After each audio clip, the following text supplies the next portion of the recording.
Okay. So, before we begin, I ask this every time, every coaching to some extent. Is there anything specific before we start that you have some real trouble with? Something you feel that is imbalanced or impossible to deal with? Yeah, there is. Yeah, like I wrote the email. My issue is TvP, Okay.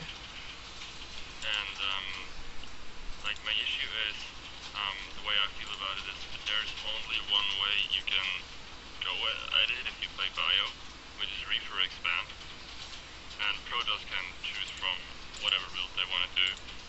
And since I've been starting to hit people who start to do two basic blink all-ins and be really greedy behind it, I decided that I wanted to do something else. So I've been experimenting with that. Okay. There's some variations or openings that we can do. They're a little different, I would say. You have a little bit less information, but you don't quite necessarily have the lack of units to deal with what could be coming. So you do rely a little bit more on scouting, but you have the units to deal with what Right. could come. There's some cheeses you can open up with that give you the advantage if they go through, and you can easily transition into a macro game. Yeah. There's a very heavy macro opening that you can open up with as mech. There's the Reaper opening. There's a command center first opening that you can do, but that's a little bit more volatile, and you have to open up with two barracks after that. A recent one that I've been using is Strelok's opening, just to kind of test it for myself to see how it goes. It seems to definitely have potential. I like it a lot. Which Strelix opening do you mean? Do you mean the gas first into Blue Flame Hellion?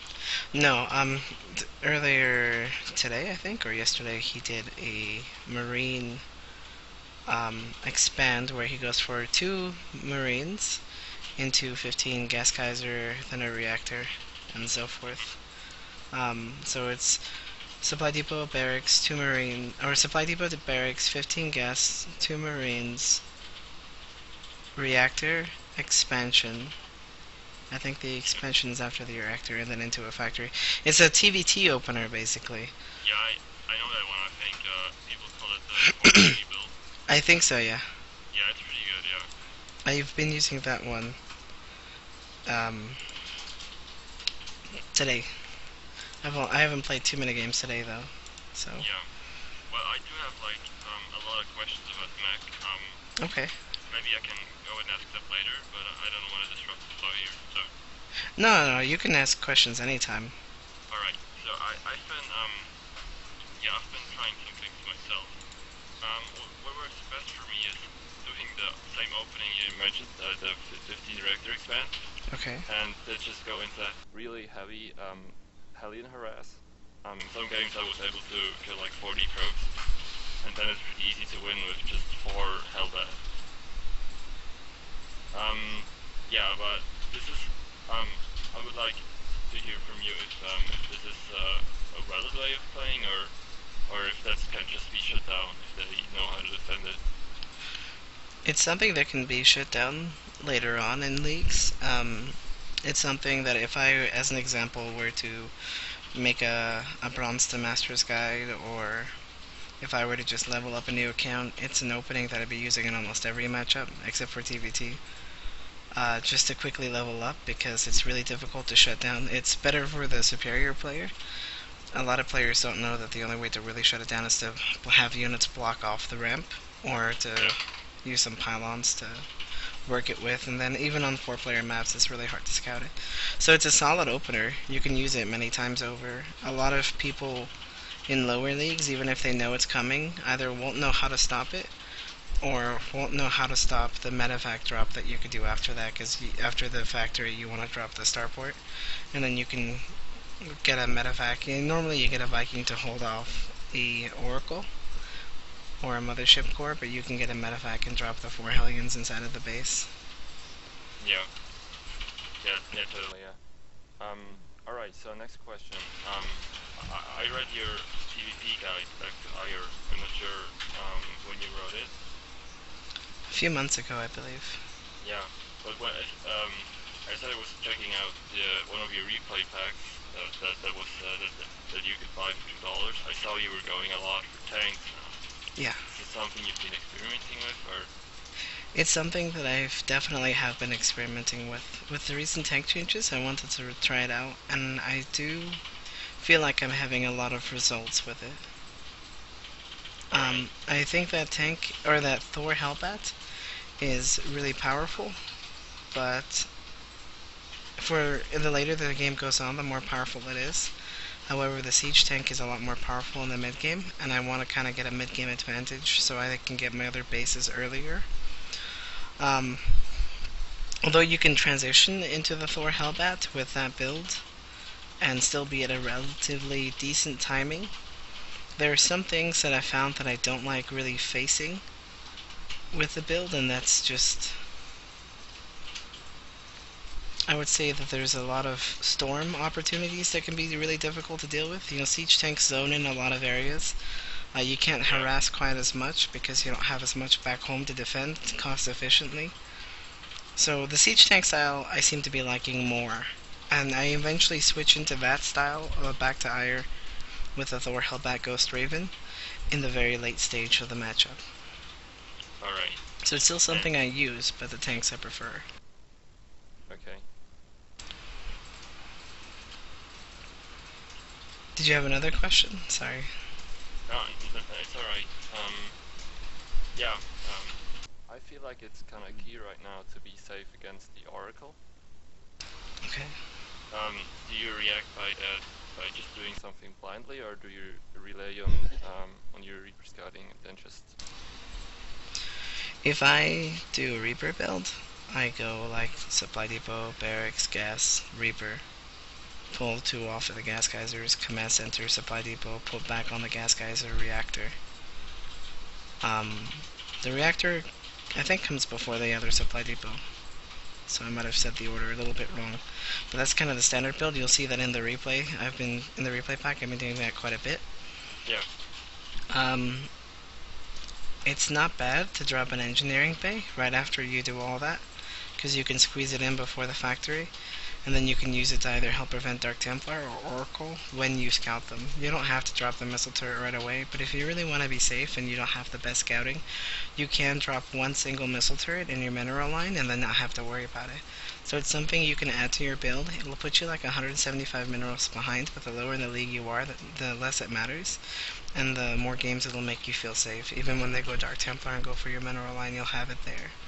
It's not a terrible idea, because if you have it in your mineral line and they send an observer, they might accidentally fly into it. I've had that happen many games. Yeah. Same thing if you put one at your front. You want one at your front anyway, past the 8-9 minute mark. It just helps a lot against stopping them from scouting out your exact army.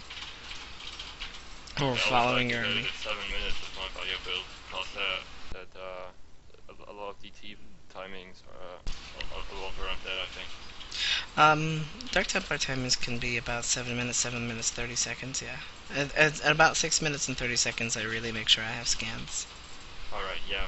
I've been struggling with that. I'm really good at always calling down mules, and it's hard for me to save up scans. Yeah, so I had that issue as well.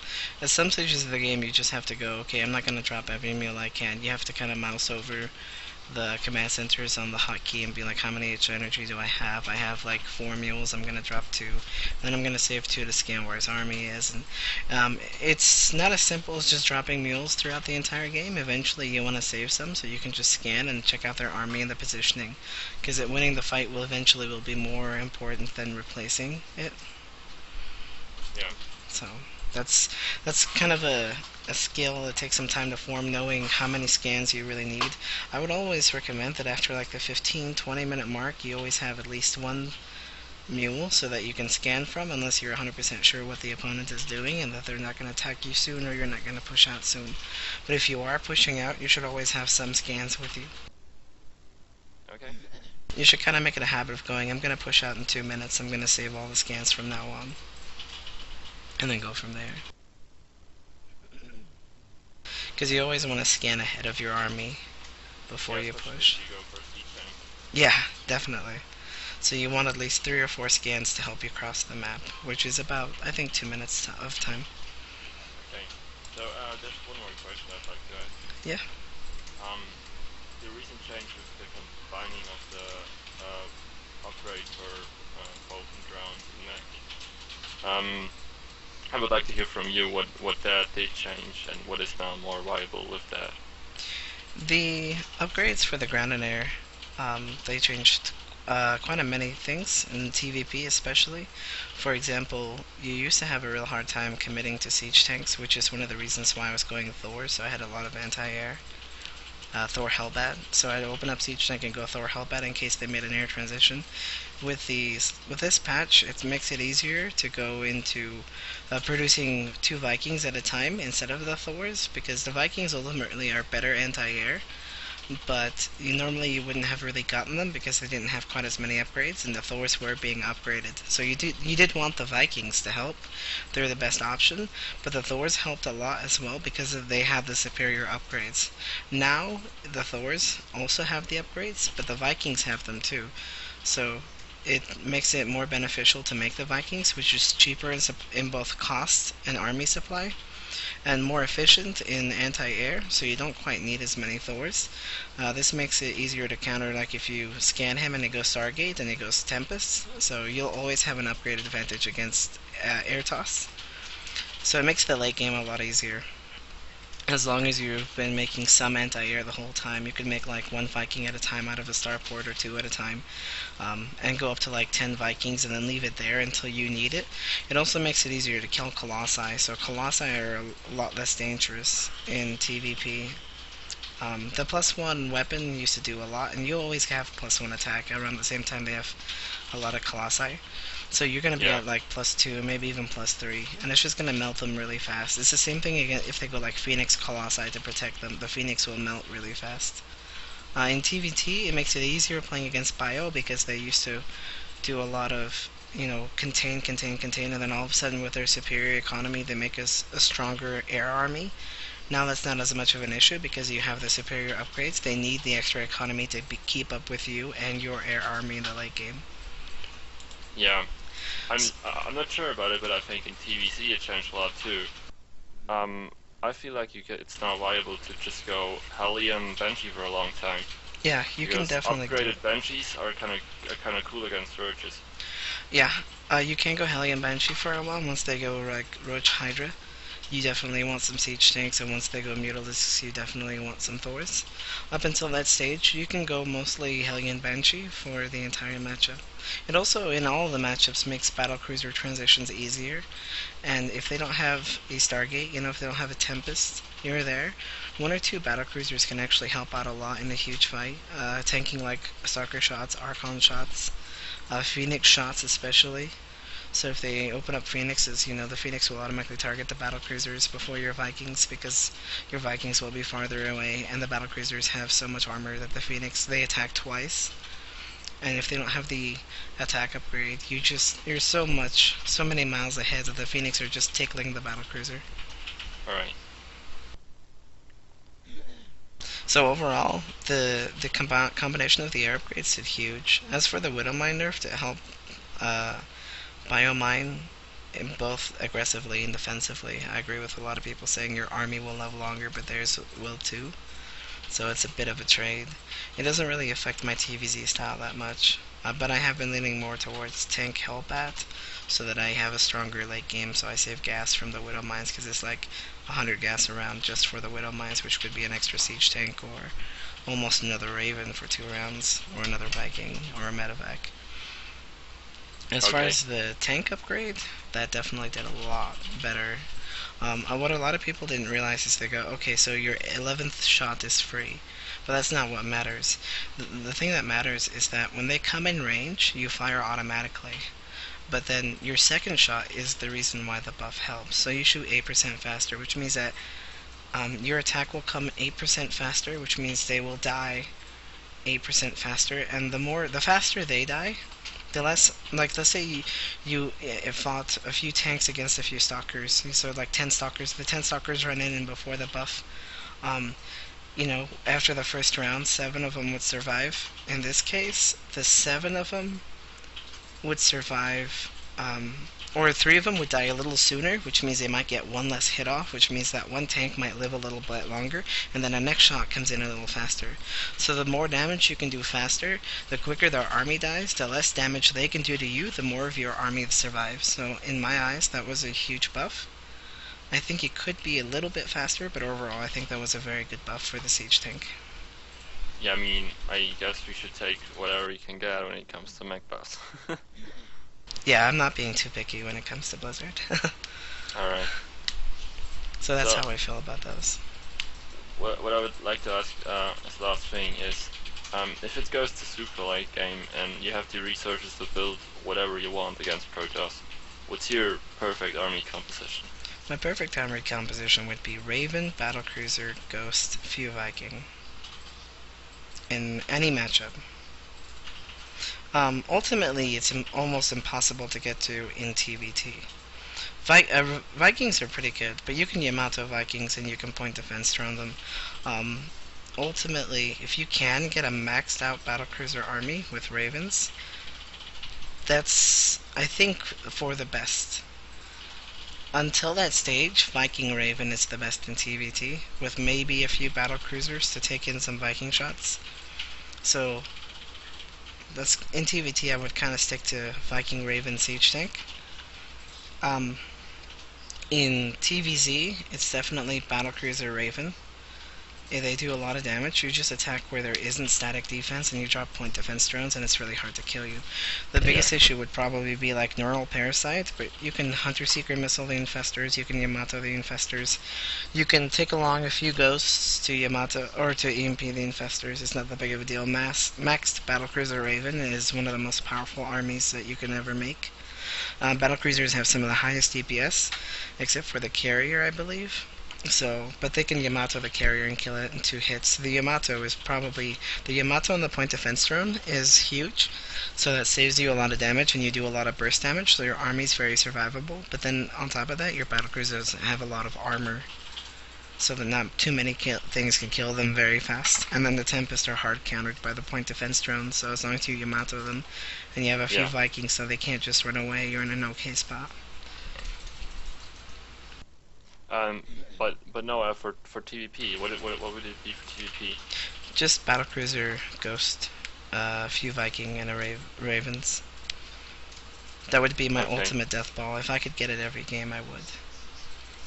And what's the amount of Raven that's like 15. ideal? Is it 15? That many? 15 is, you don't really want more than that. That's why in the Back to Ire guide I had like 15 Ghosts and 15 Ravens. This provided almost a constant re-energy. You know, once you get up to like 20 you always have the ability to cast some kind of spell, but it's so many that you weaken your army, so I knocked it down to 15 a little bit. You have to wait a little bit in between some fights, but for most of the time you have a pretty big army. And it's always able to use spells as long as you have like 1 or 2 minutes between the fights. Okay. A lot of spells too, because the Hunter Seeker Missile and EMP combination is pretty huge. And then you Hunter Seeker Missile first, and then you EMP. That way, by the time the Hunter Seeker Missiles land, their shields are just barely gone, and they get the burst damage right all in 1 hit. Isn't it the other way around? You said you Hunter Seeker first and then you EMP? Yeah, that's what you want to do. Hunter Seeker first and then EMP. Unless they have a lot of Ghosts coming in, then or Templar coming in, then you want to EMP first. Alright.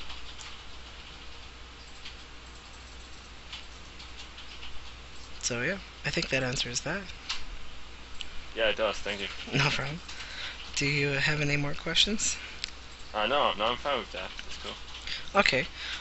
So we could look into, you mentioned TvP is the biggest issue. Which build order did you want to work on? Did you want to work on the Reaper? Did you want to work on the Hellion opener? Or the Economy opener? I would like to open with the one where I can do as much pressure as possible. That would definitely be the Hellion opener. Alright. I don't have a recent replay from that. Do you have a game where you use the Hellion opener? I do, yeah. Okay. Do you have me added so I can message you? Not yet, but I played this game on EU. Wait, I can just copy it to my NA account. Okay. Shouldn't be a problem.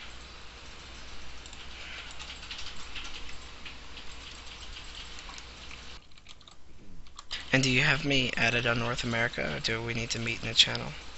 I just whispered you. Tonight? Yeah, that's me. Okay, there we go.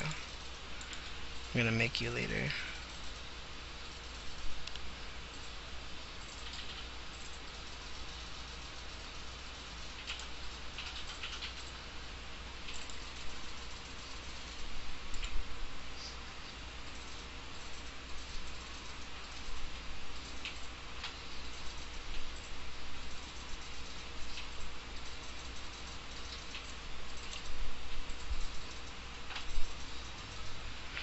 Alright, and then before you start the replay, like, yeah, once we're in the lobby, toss me a host, please, so that I can control the times. Sure. What do you say?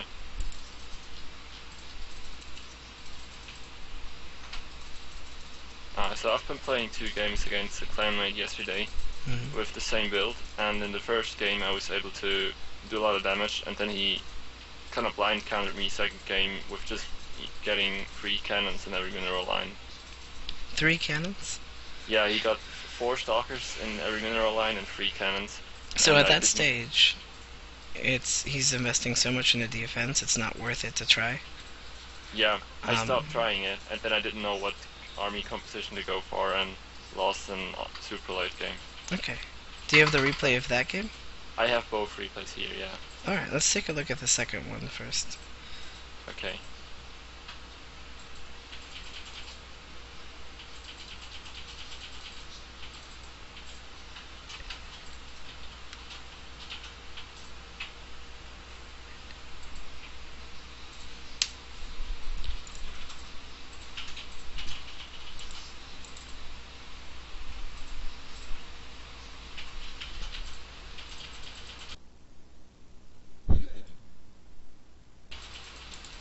So, you're VGCO tonight? Yeah, that's me. Alright.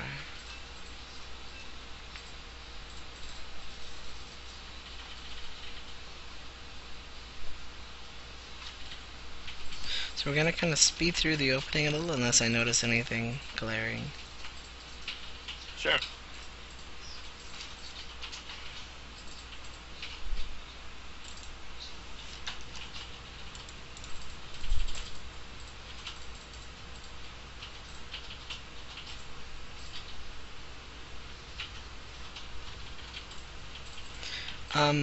You want to open, if you're opening up really fast Hellions, you want to open up gas first. Yeah, yeah. And then your barracks will come in like 13.5 supply.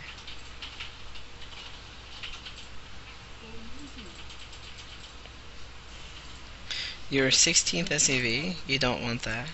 Although, if your SUV is really close to finishing, it's okay to wait just a second.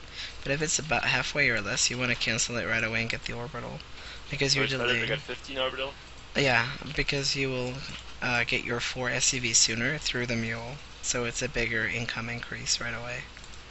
It ends up giving you a lot more money. So you open up Reaper this game. Do you transition into Hellion or? Yeah, I do. Okay. So the Reaper is a pretty good scout. Yeah, I think. Okay, so you you're gonna go for the Chiron expert. Found and maybe kill a probe or 2. Yeah. I don't like So I was okay with the supply depot here at the start. But only with the term that you're gonna go gas first into straight into Hellion, because then you want to wall off with depots.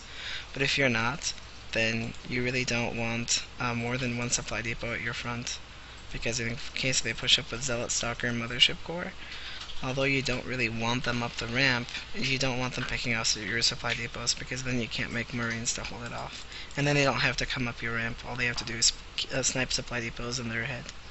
Yeah, so you only do it when you do the gas first opening? Yeah. Okay. And only if I'm going into Hellions right away. Otherwise, it's not really necessary. You don't need that 3rd supply depot right away. You can wait 1 second for the supply block for the command center. You want the bunker right away, but not the supply depot. So in this situation, a Oracle can already hit your base, but you've scouted him okay, I would imagine. There's a little piece of blank spot. One thing I like to do if I open up Reaper is I like to send an SEV first to kind of scout it out, see if it's a fast expansion or not, and then my Reaper, while my SEV goes scouts in his direction, I use it to scout these areas for proxies, and then I But can I use the saw SEV 3 to scout pylons, these. so I was okay with that. I would still do it. I still do it when they have 3 pylons. I've had several people try to fake me out, and in lower leagues, they'll end up doing the same thing too. It's not more like trying to freak you out. It's more of them going, not knowing the proper build order, and they might just build it in a proxy location just because. Okay.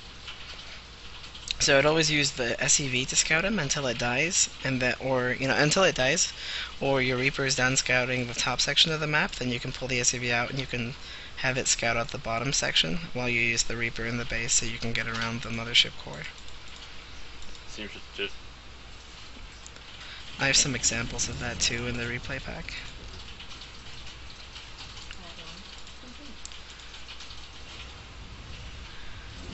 So why did you add on the missile turrets now? Yeah, I've been doing that kind of blind.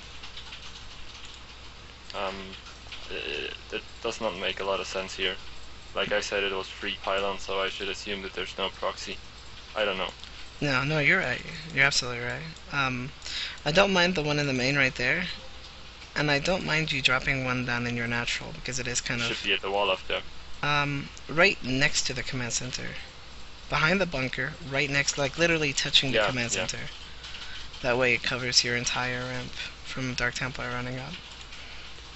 Like it'll be right under this gas geyser over here, the one on the left. So the very square center. I like the double gas early, but if you do that, the double gas, you... Okay, that's not a Banshee, never mind. So I like the double gas. You have a lot of idle production, but that comes with macro. I don't mind the double Hellion, but you don't quite really know what his army composition is. I don't think you've went back up to scout. Your Reaper's been kind of AFK. So if you're not quite sure what he's going, you can go 1 siege tank at a time, and then 2 Hellions, and then you use the siege tank. Even if you kill a lot of workers, you can't really kill his army that much with Hellions, so he might just counterattack you. So you want to build up your siege tank count in case he tries to do a counterattack. It also helps to build up your siege tank count against 2 base Blank Stalker. So at this stage, you want to be making like, I like the medevac, but you should only really get 1. I like the Raven, and then so you should be building a Raven right now instead of this medevac, and then that extra gas you could have used on a siege tank, and then 2 Hellions. You don't really want to drop double armories though until you're on triple command center.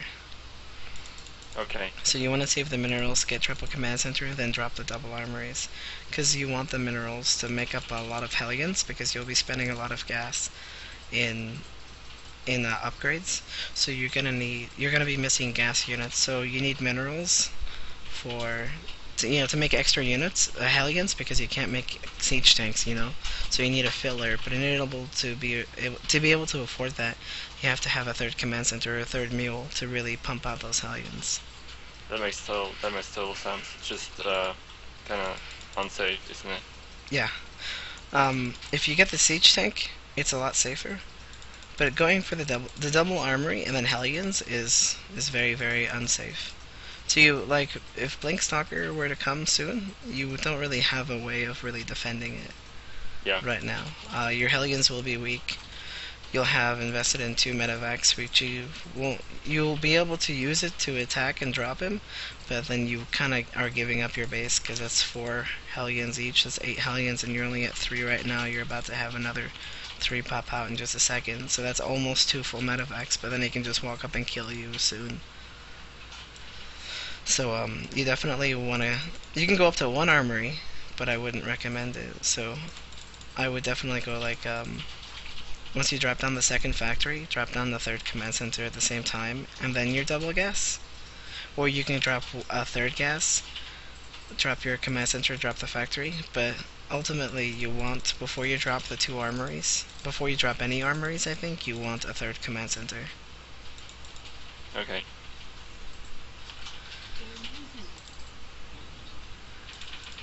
The Raven's definitely a good idea. Yeah, I've been missing that, and it seems very, very important. Yeah. I like the double drop. It's a clever idea. But more often than not, it's better to just have something run in from that direction. Save yourself the minerals.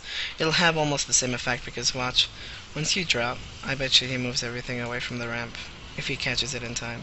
Oh no, you dropped the one in the natural around the same time. So you never want to drop twice at the two places at the same time.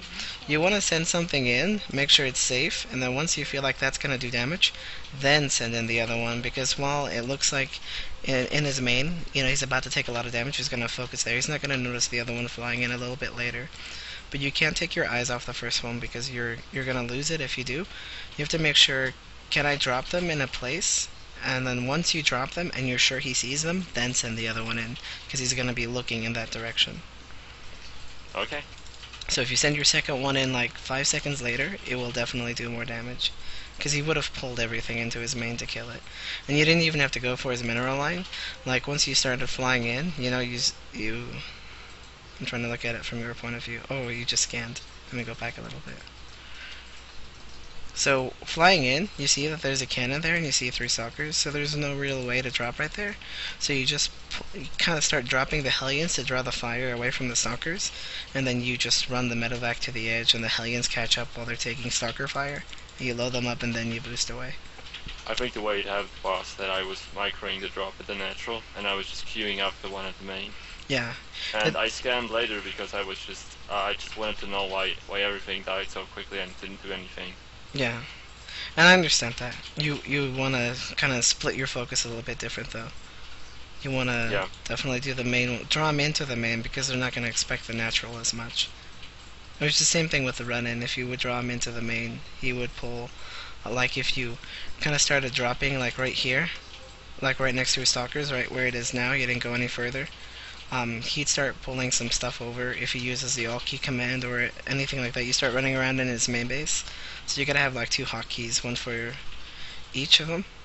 Yeah. And then once he draws attention, like where he tries to intercept them on the ramp or something, he's gonna move his units, and then you can immediately get into his base and deal a lot of damage.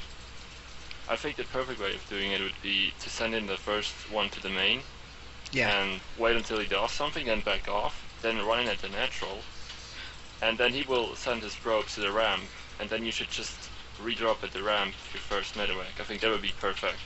It I'll have has to try to do that next game. It needs a little bit of a tweak though, because if you do have to wait for him to do something, but then the moment he reacts is the moment you have to boost in with your other one. So like the moment he starts responding is when you boost in, and then after you send the command to boost it in, then you retreat your main one. And then, so you never want to have, you want to drop in multiple places at once, but you want to have them slightly delayed, so you can go micro each one of them for at least a split second, so you can catch a quick glimpse so you don't just throw it away. You always have to make sure to give yourself a second so you can catch a quick glimpse of what's going on. Okay. That way you're not accidentally, without paying attention, running in and throwing him away. So, let's go from here. So your drop got shut down pretty hard. You're not too far behind though, the supplies are kind of even. The third command center is on its way. So that's good. Oh, so this is a good idea if it was your third command center. It's not a good idea if it's your fourth, because you want to take those gas geysers pretty soon. Oh, this was so stupid. My CC at the natural is already done. I shouldn't have built it here. That was just stupid. Yeah, you should have floated over. It would have saved you a lot of time. I like the Thor, but Siege Tank would be a little bit better, especially against Blink Stalkers. You saw a lot of Stalkers, so that's a pretty big hint that, Blink might be on the way. You also saw the Twilight Council, so. And I'm watching this game now from your point of view. So you see that he cleared out the third, he might take a third. That's always a possibility. This is something I also want to really implement into my play, to always do a double Widowmine drop at the third and fourth. Okay. I saw Supernova do that in the game I mentioned to you some days ago, and I thought that was really cool. Did he like use drilling claws for it or something? No, he it's just like his second move. He does it around 11 minutes, and he just wants to really know when Protoss takes his third or fourth. Oh, you mean like put a widow mine there so you can? Yeah. Okay, yeah, that's a good idea. You can do that out of the reactor one. Just make two widow mines in between two Hellions. With the gas, Yeah. you would say from a second medevac, you could do that. So instead of like, I think it shouldn't disrupt my Hellion timings at all. I just do it after the Hellion drop. no, it really wouldn't. The only difference is that if your Hellion drop fails, they can automatically take a third and be ahead. So maybe just get like two Hellions in each medevac, or three Hellions in each medevac. It's kind of the key number because three Hellions will be able to one-shot workers. Yeah. Yeah, so I think he had four in each. I'm not 100% sure. But I'm pretty sure it was 4, yeah. Yeah, so if you skip out one round, it'd still be the same effectiveness. And then you could send the Widow Mines in those directions right as you do the drop. So you issue the drops to get to their locations, and then you send the Widow Mines, and then you move in with the main drop, then the natural drop, go from there. That's very smart, Mario. I like that. Because, yeah. It's totally true, yeah. Yeah, you won't be focused on that, and that's a good time to squeeze it in, so... let's go from here. So you saw the very possibility of Blinkstalker. That's definitely a Morphe. I can go Thors, but I definitely want to make at least one tank at a time. Yeah. The Banshees are a good idea. I like Banshee Thor a lot. I do feel like you need a few siege tanks, but if you scan and you snipe the observer, they always have to retreat. So I like that.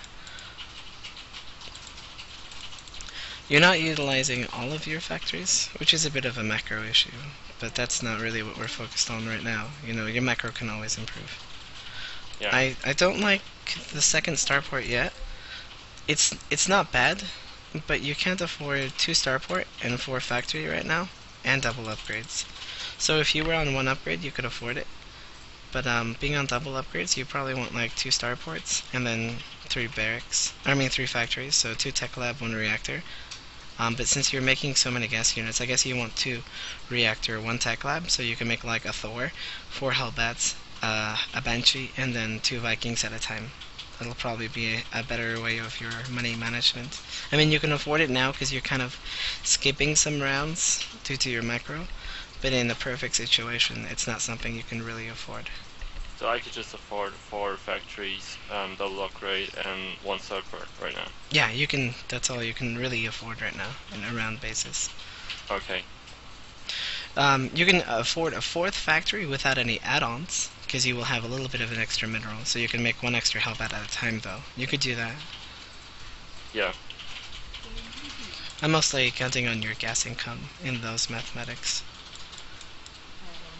Yeah, it's too high right now. I'm not really using it. Yeah, it is quite high, but if you look, you're not really making the gas units. Like, you're making a Hellbat out of a tech lab, Yeah. And then a Thor right after, and then... So your production could use a little bit of work. And I like the command center. I don't think you should really quite build it out there unless you have siege tanks, because a lot of your units need to move towards the enemy, so it's kind of like a path blocker. With a siege tank, you want to block the path. With the planetary, you kind of don't, unless it's drawing fire. So, like, in this case, if there was, like, Colossi coming from this direction, your Hellbats would come in a line. And they would be really easy to pick off. So you should build it like a little higher, and then you can build it outside, but build it a little higher out of the way, and then once it's ready to be morphed, then you want it in the way, so it draws fire away from your other units. Okay. Otherwise, you're kind of funneling it for him. So think of it like walking through a choke, except you're coming in 2 lines instead of 1 because it goes around the command center. No, it makes perfect sense. It's just because of the Hellbats, it's not actually beneficial for me. Yeah, exactly. If you had siege tanks with the Hellbats, it wouldn't be that bad because you just try to keep them close to the command center, and then the siege tanks behind the command center. But the Hellbats in this case, they have to get to the army because you don't have any long range shelling. The Thor is kind of long range, but nowhere near as far as the tank. So yeah. You saw Phoenix. They actually, yeah. So since you see Phoenix, it's definitely keep up Viking production. Yeah, you threw in a lot there. The problem with playing against this guy is kind of that we play a lot and I know how he reacts. I know it's not good at that, I just blindly do it. But he's always going for the Tempest. Yeah, no, it's good. You don't want to keep up that many units, though. At most, you can have 1 extra round of production, unless you that's have terrible. so much. On my Viking, that's terrible. Yeah, it's a lot. Also, your planetary fortress is too far over to the left. You want it to kind of block part of the ramp of the 3rd and the natural. So you want it like...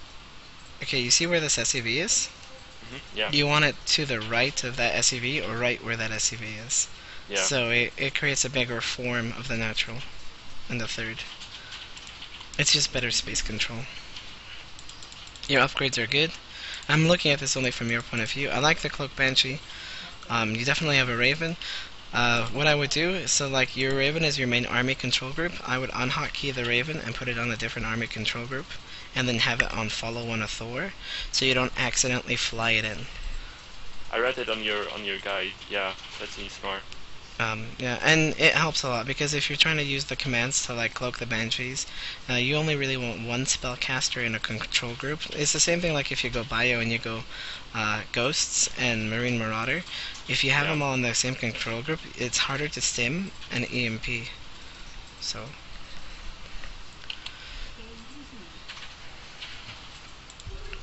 should also get a missile turret. Your planetary. I also like to get a radar tower. I like the scans, so you are scanning ahead. Scouting ahead too, which is smart with your air. So I would have thrown the Hunter Seekers before you engaged, and also split up your army a little bit different. Overall, you're doing an okay job though. I mean, you're gonna lose the fight, but you also don't want to land against the mortals if there's not a lot of buffer in mortals 3-shot. So if we go back a little bit, there's a different way you could have really engaged that, and it would have, I think, would have won you the fight. So just a little bit back further. So right here, a lot of your units are clumped. With a lot of Hellbats, you want them spread out in a line. So you want the Hellbats kind of coming in like a what is that? Like an arc, or? Yeah, like an arc. So you want at least like 4 of these Hellbats down a little lower, and at least 4 of these Hellbats up a little higher. So you come from a bigger arc, and then you want your Thors kind of in the back. You can't quite see that, but you want your Thors in the back. You don't want them walking in one by one. You want them walking in at the same time, kind of shoulder to shoulder, so they all fire at the same time. Because if we do this in slow motion, you can see that you're very susceptible to Storm. Like he gets almost half your Hellbats with the Storm. He should only be able to get like a third of that. And if you had a bigger arc, you would have moved around the pylon. So your Hellbats are being funneled through one side of the pylon, so the Archons do a lot more damage to them. There's a lot more splash going on. But if you had some up on top of that pylon, like half of the Hellbats were on top of the pylon, there wouldn't be nearly as much splash, and they would survive longer. Also, if you look at the fight when it starts, some of your Thors aren't firing. There's one that's kind of like walking around, and he spends most of his time walking. Then when he finally catches up, there's another one in the back too. So like, you don't want your Hellbats to engage the Archons. You want them to split up as much as possible to engage the whole army. You want them as little Hellbats fighting the Archons, and more of them fighting the Stalkers, the Zealots, and the Immortals. So I think you would have won that fight with a little bit of armor positioning, better army positioning. We'll get back to there in a second, and I'll show you the difference. Like, all you have to do is pick the Paradox, click on the Templar, and try to storm. He doesn't really move anything except for his Stalkers. So after you spend all of your storms, just move your Stalkers. And we'll go over that at the end of the replay. Sound good? Yeah, cool. And then we can see the difference. So watching from your point of view, I'm just going to speed it past a little past this battle. I also noticed when the battle starts, you don't quite make as many units. Through most of the fight, you're not really making units. What you want to Yeah, do... this is one of my main mechanics issue, but Yeah. yeah. What I do, personally, is when the fight starts, I try to make a mental note to immediately, as the fight starts, start hotkeying units right away, so that they're being replaced at the very moment, you know? And that helps a lot. Alright. Yeah, losing the Vikings here was stupid. Yeah, it wasn't very helpful. I like the double expand. That's a good idea. You have a lot of idle workers, but the I guess the double expand is a good move, because if he's got an immobile army, well, it's more mobile than yours, to a degree. You know, immortals are a little bit faster, but then you have banshees. So if he goes for the bottom right, you can move over, and your top left expansion is safe. You can kind of box him in, so that's always a good idea. You do kind of want the watchtowers. Do watchtowers. anything in the fight? I wished them to deal with the immortals, but they didn't. I don't think they did very much at all now. We can go back there and check in a minute. Maybe I missed out the cloaking, because that's kind of a big deal. Yeah, actually, let's take a look. So I don't even see them in the fight. Yeah, me too. Maybe they just die to the storm or to an Archon shot. So we're just gonna speed up here. Times A. Definitely take him with you. So it's almost there.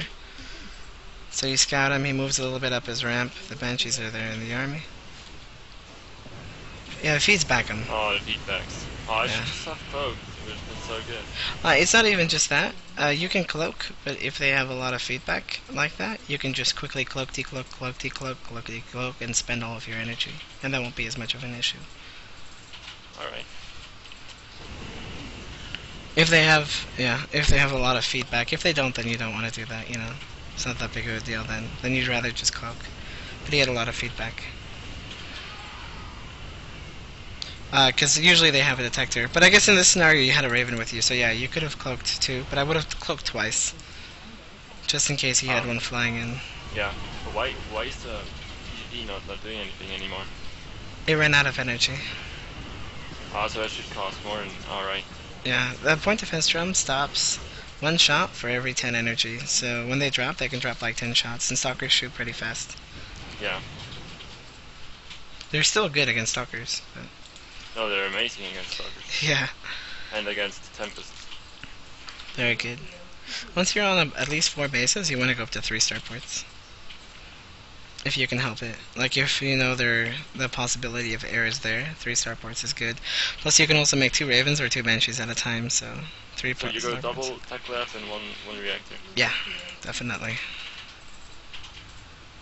I like the extra factories.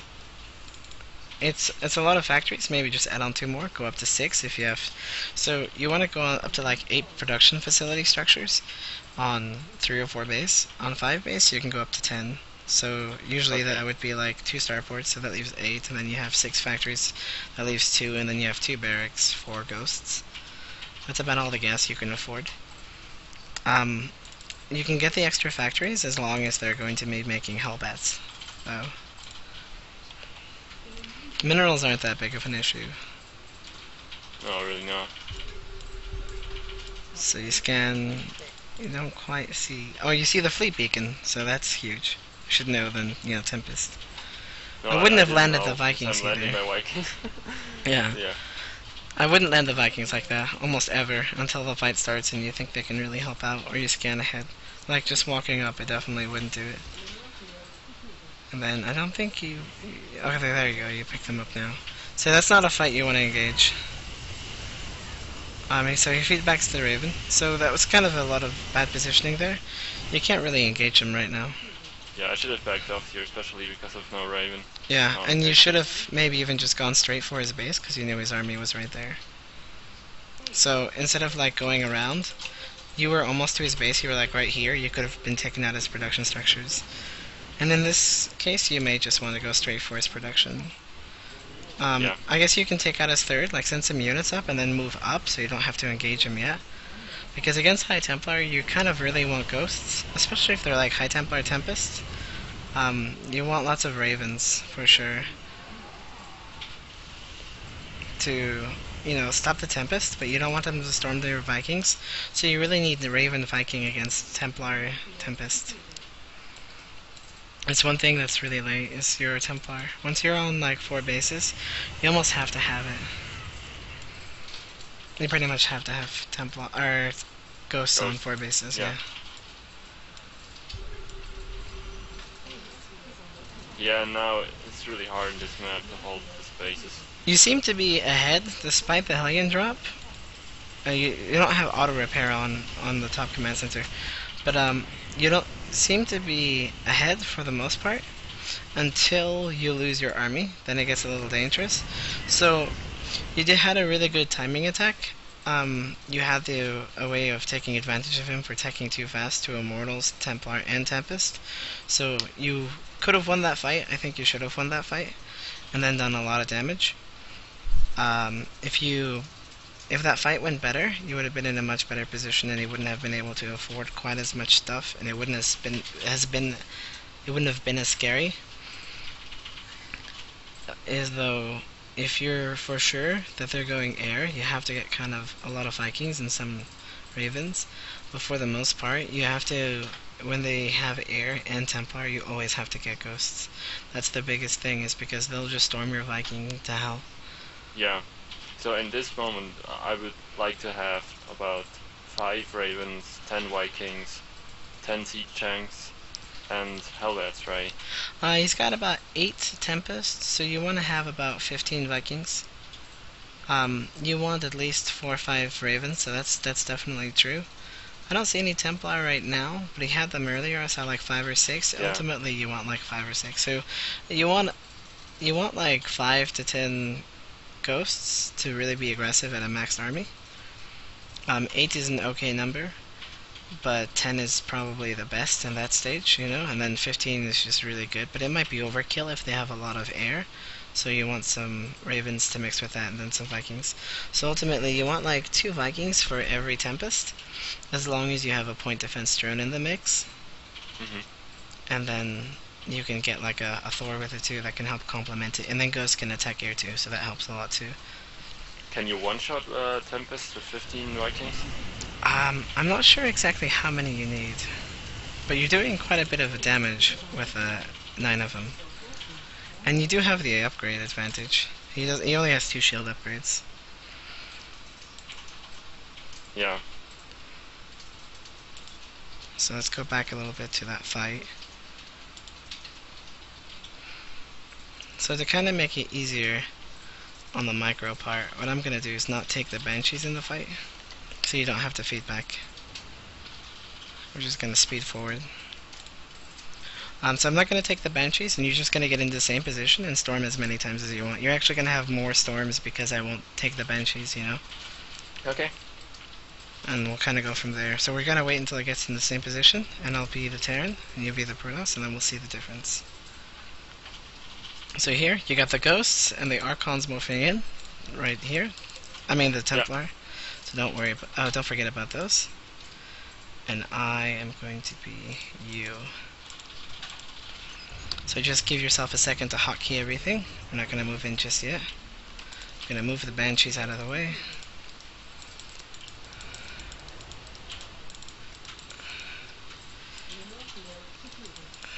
So just tell me when you're ready. I'm good to go. Let's do this. Alright, so the first thing you'd want to do is like send in the Raven to kind of just poke around the edges and get some Hunter Seeker missiles going. Send in. There's no air. Okay, so I'm gonna drop my stuff, my Vikings, up top where there are no Immortals. You're not really attacking with your whole entire army though. There you go. So definitely, it's a bigger difference. You had a lot more storms, but overall, the damage is pretty phenomenal. Like, I don't recall quite. Oh, I even left the Thor out, which ends up making me win the fight. Yeah. So the difference is phenomenal. You had a few extra storms because of those Storm because of no EMP, and the Banshees would have helped a lot. I mean, because no feedback, but then the Banshees would have still helped a lot if you had a little bit less energy. So that's definitely a fight you should have won. Yeah, I mean, with the cloak Banshees too, I think that makes quite a difference against the Immortals. Yeah, you still want to kind of split your army against Storm. It's not as important, but it does help in the end result. Would you agree on that if I do damage with my Hellions, this is a push I can do?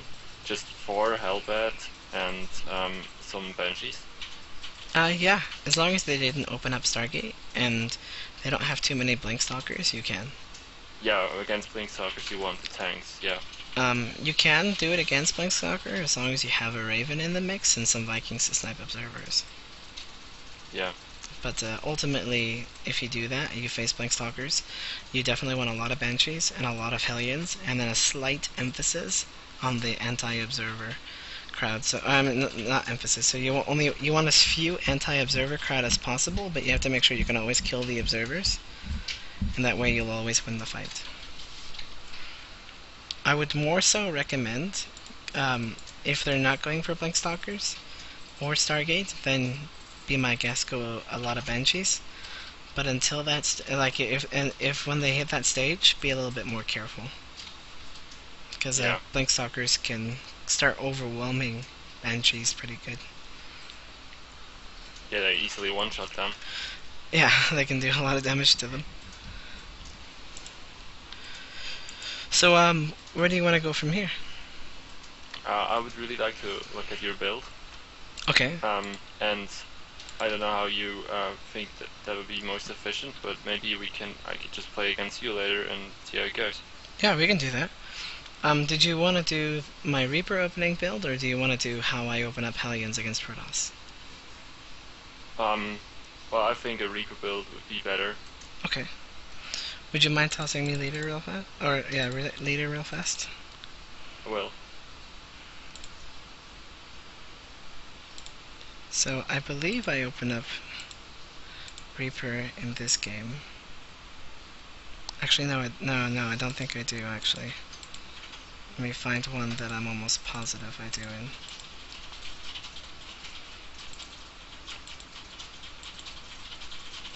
Pretty positive that I open up Reaper here.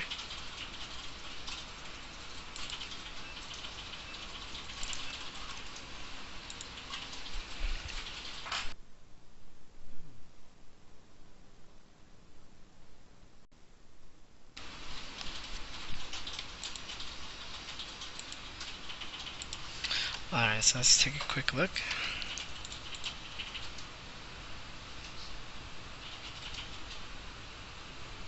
I like to build a supply depot close, so that way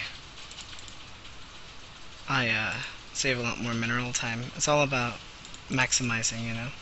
So I open up a barracks or a reactor right away this game, so this isn't it.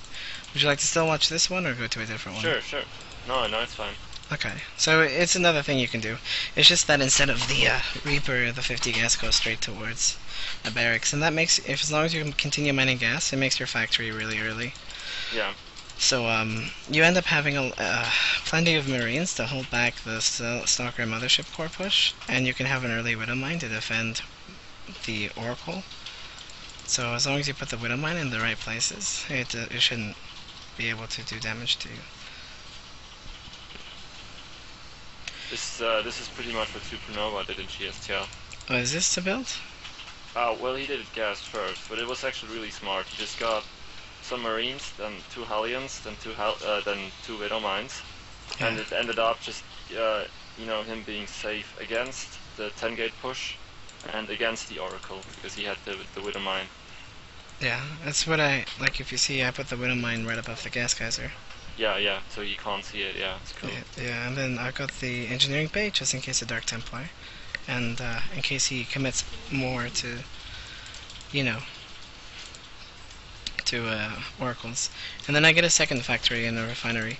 This is so, there are some key rules that you can know about TvP that you can change. If they don't open up like War Prism or a lot of Stargate, you don't need the starport. you can go for more factories. If they go for like a heavier gateway army or a mortal army, or you can deal with War Prism Harass if you have plenty of Marines, and then having the second factory earlier allows you to deal with Blue Link Stalker better in many cases. In this case, I think my siege tank is actually a little late. It's later than when Blink Stalker would arrive. And you can see I get the missile turret right outside the command center. Yeah. That way it really watches the front. I think I end up losing this game, but I'm not 100% sure. And then I kind of go what you did. You know, Blue Flame Hellion, but I got a siege tank to really help out. So, I think it's a lot like your build except for the medevac. Yeah, and I could totally see how you could go into that from Reaper opening, there would be no problem. Yeah, and then I scanned his base to kind of know what was going on. And then supply depots near the edge. I shouldn't have done that. He ends up abusing that. I shouldn't put them that close to the edge where an immortal can shoot them from the low ground. That's my mistake. Then I finally get the starport there. And an extra missile turret on the edge. So this one's more like, okay, I'm going to be a little sneaky, and if you get an observer flying in, you're not going to expect a turret there, and it's just going to die. It's also okay at stopping hallucinations from getting into your base. So I'm devoting 100 minerals to be a prick. But that's exactly where they sent the observer in, because they know that you will have a turret in the front. Yeah, see, and then even the War Prism was going to take damage if he wasn't paying attention. So I kind of built it too close to the edge, though. You can see you can still hit the supply depots. So that kind of messes with me a little bit. And then I go for this air transition. So I guess this is a good replay to show you, because it's Hellion Banshee. So, kind of works out. And then, you know, third command center before the armories. The reason why I'm okay with getting it, so like I get the third gas geyser, as I told you. The reason why is because I'm not really devoting my time to tanks. I'm making banshees, you know. So I don't need that much gas right away, just while I make the starports. I need more minerals. So it delays my command center a little bit while I drop all my infrastructure. But then I drop my command center a little bit later because it's going to turn from a heavy mineral build into a heavy gas build because I'll be devoting more to banshees. Yeah. And then there's the fourth gas geyser once I need it, and then there's the armory.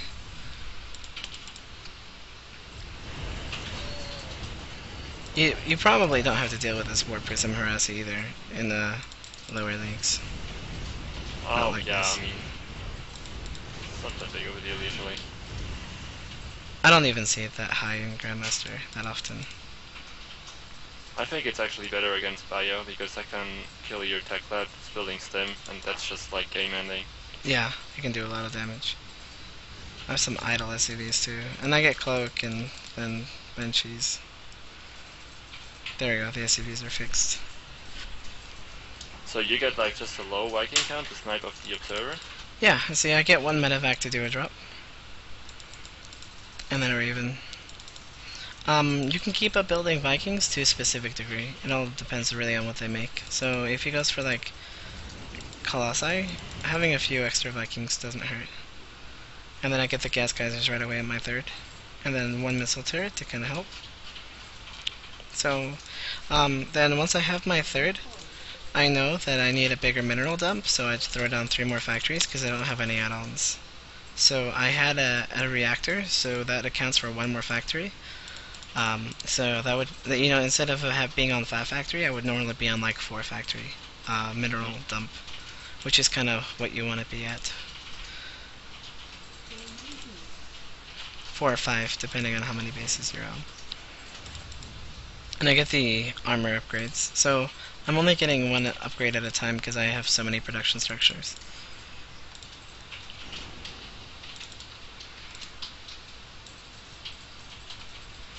I honestly don't remember who wins this, but I know that the Banshees do a lot of damage. So I send the Hellions back and let the Banshees do the damage. Oh, that's really cool against so many immortals. Yeah, he can't really do anything about it right now. I stealthed right away, just in case. You know, he had a bigger warp in or something. And I'm not sure if I killed workers. I did kill some workers with a drop somewhere. And I use the Marines. You can see the Marines kind of scouting out. I saw his top base up here with a Marine that was on patrol, and I had a Marine on patrol down here, so that I can see, what's the word I'm looking for? Pylons. Yeah. And then he doesn't have a lot of anti-air here. So this is where I scout the Phoenixes, and I'm like, oh crap. So I have to kind of run away. But he has a detector, so that's unfortunate for me. So I try to, pull back and snipe the Phoenix. And then I have a lot of minerals, so I threw down 2 command centers. Because I'm on 4 orbitals, and I can drop mules, and I'm oversaturated in my main. I transfer them to my third, and I have too many workers. I'm at like 66. You want to end up being at like 60 to 50. Yeah. And then a sensor tower. Sensor towers help a lot, and some missile turrets to help kill Phoenix, and to help kill observers. So that if he engages near my base, I have a much better chance of surviving with the Banshees, because there's so much anti-air. So this is kind of like a different build than yours. I'm getting some Widow Mines here. The reason for this being is that he was getting Phoenix and Immortals, and they like to clump up. There's no real AoE, so the Widow Mines with Burrow are really effective. So instead of Hellions, I just replace it with Widow Mines, and I can still go Banshees. And then there's little anti-air here, so that I use the Banshees to kind of clear some of that. Kill the Observer, send back the Vikings, and do damage. Yeah. So, yeah. Kind of pick off where I could. I don't think I cloaked right away, which sucks. And then I get the Raven energy, because I got my 4th base going up. Because I'm switching from Banshee production to kind of into heavier Raven production. I think I should still have continued some Banshees though. And a few more Hellions. Like I got the add-ons now, so that I can go in kind of like Marine, or kind of go into heavier tank Raven Viking style. So that's kind of the transition you want to go into in the late game. I see you're getting the Raven energy upgrade. Yeah. So that's worth getting it. Yeah, it definitely is, because if there's a lot of Phoenix, there's a huge chance that they'll go into Tempest. So I do make some mistakes this game. Overall, this was kind of a build that I was trying out, seeing where I would go. You get so many Phoenix that they can absorb the point defense drones really well, and I didn't have too much anti-air, so I think that's how I end up dying. Did some Hellion harass to kill some workers. So yeah, I'm making a lot of 2 Ravens and 2 Vikings at a time, and I'm going up to 2 extra starports because I'm very close to getting my next base. And I'm on saturated 4 bases, which is pretty good. Then I can make a lot of Hellions. And then I'm getting the Ghost productions, so I'm going up to 2 barracks to start producing Ghosts in case he goes Templar, air. Yeah. I mean, Ghosts will never hurt. Nah, they're always useful. And then I kind of mess up here. I don't take my Widow Mines with here, and I go in this wrong direction. So I take a lot more damage than I'm supposed to. Like, if the Widow Mines were there, they would have helped a lot against the Phoenix, because he just flew them in. And then I kind of give away my army for free. So, up until like the 18-minute mark, this is a great replay for you. Then I kind of start messing up a bit. Like you can see the Widow Mine's burrowing there. He lifted a lot of them, but that's not going to be too much of a problem in the lower leagues. And then even when they burrow, they do still end up doing a lot of damage. So if you imagine that I had my army combined a little earlier, I think I would have been able to take out most of this army right here, and then he couldn't have pushed in, not have so many Phoenixes take out these tanks. Yeah. So it's unfortunate that it ended that way. But that's a pretty good example. Like so Banshee Hellion Viking is like a mid-game composition, and then in the later stages you want to transition to what he's going. So more often than not, you'll transition to like Tank or Thor Hellbat from there, with plenty of anti-air.